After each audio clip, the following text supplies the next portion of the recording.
नमस्ते प्रणाम। हम खेसारी लाल यादव सबके गोड़ छुके गोड़ लगता नहीं और बिना बतौले लाइव आगे नहीं रहो सबके। एक्चुअली अभी शूटिंग पे कब हिला हमार और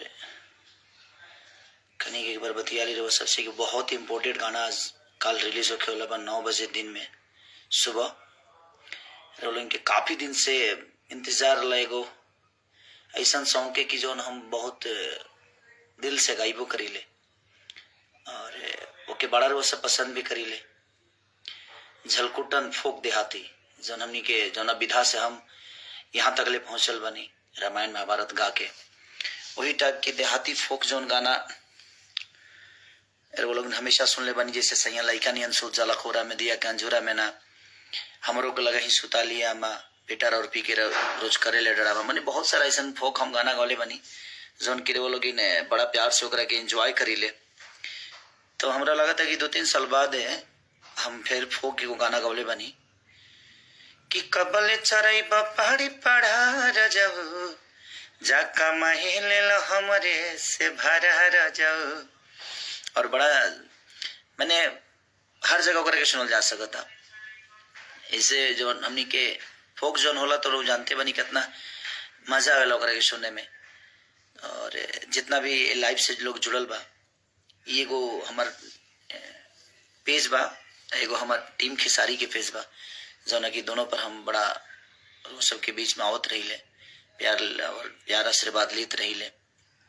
लव यू सबके विकास गोला जी कौला वेरी नाइस एंड ब्यूटीफुल। हमारा फेसबुक पर शेयर कैले बनी हम दोनों जगह शेयर भइल बा खेसारी टीम पर भी टीम खेसारी पर भी और ये जो नो आईडी से हम लाइव बनी था उना पर भी। तो जितना रोल के प्यार आशीर्वाद मिलेला तो आदमी कोशिश करला कि कभी कभी वो से आके बात कर ली। और अन्नपूर्णा फिल्म से भी गाना बहुत प्यार वो लोग देता नहीं ब्लू बीट से आदि शक्ति से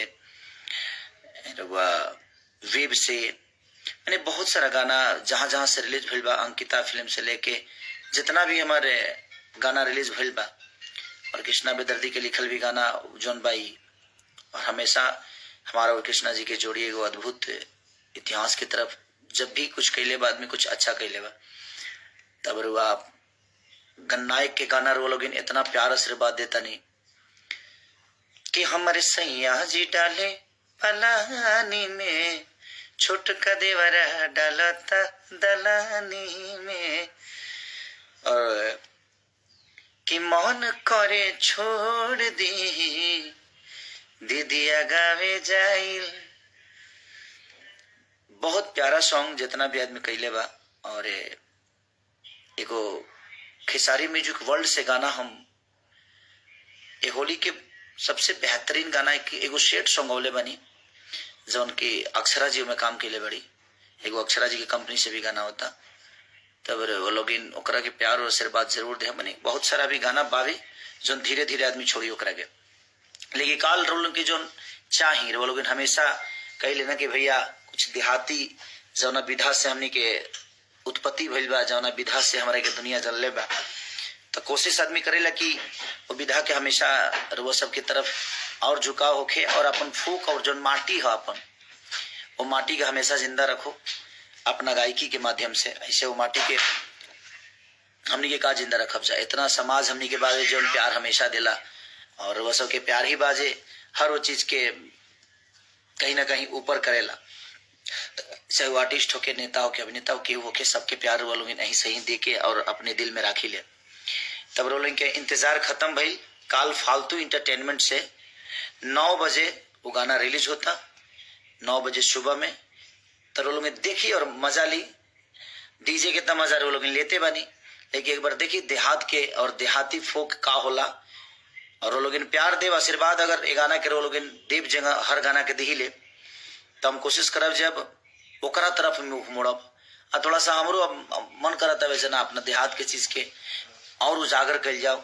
जब आदमी ए लेवल पर वो लोग ला के खड़ा कर दिले बनी जहां से आदमी कुछ भी करे तो लोग के प्यार मिलेला और कुछ अच्छा करेला तो बहुत ज्यादा प्यार मिलेला। तो कोशिश बाजी कुछ अच्छा ही करे आदमी ताकि लोग के प्यार हमेशा ही बरकरार रहे खेसारी के प्रति अपना बेटा के प्रति अपना भाई के प्रति अपने समाज के प्रति आदमी कुछ अच्छा सोचे की कोशिश करा था।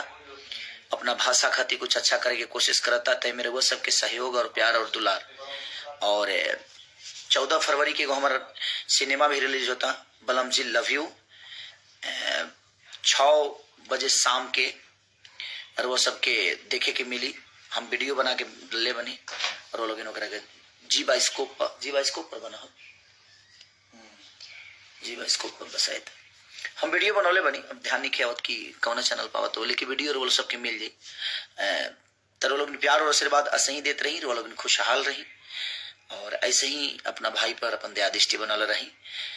गाना के नाम बा जक्का मही ले लो हमारे से भरा रजऊ, कबले चरैबा पहाड़ी पढ़ा रजऊ, अरे कबले चरैबा पहाड़ी पढ़ा रजऊ, जक्का मही ले लो हमारे से भरा रजऊ।